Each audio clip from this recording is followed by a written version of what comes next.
surrounding a funeral parlour. Malcolm Robertson went along.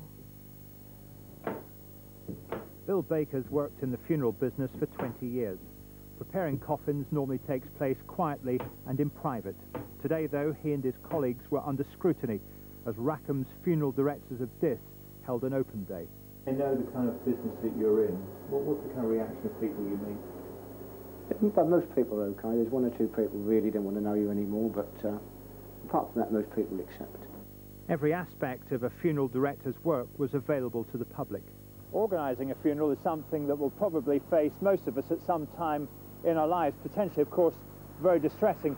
But in opening its doors to the public, this funeral director hopes it'll provide a source of comfort and indeed insight into what happens after a loved one dies. Derek Leader is the manager at Rackham's, and he was encouraged by the response of those he showed round.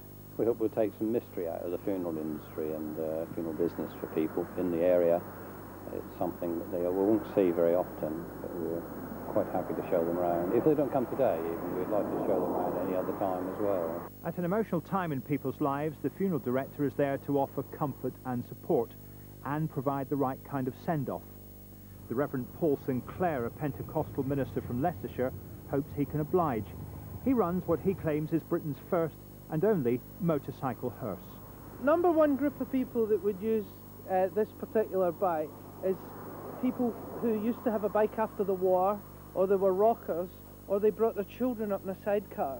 And their children are now coming in at the funeral directors and they say, oh, Mum had one of them.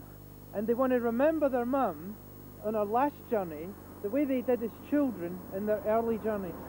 For those who visited the funeral parlour today, it might have been a difficult and painful journey. But those who work here want to make sure that we all go in the way we would choose to.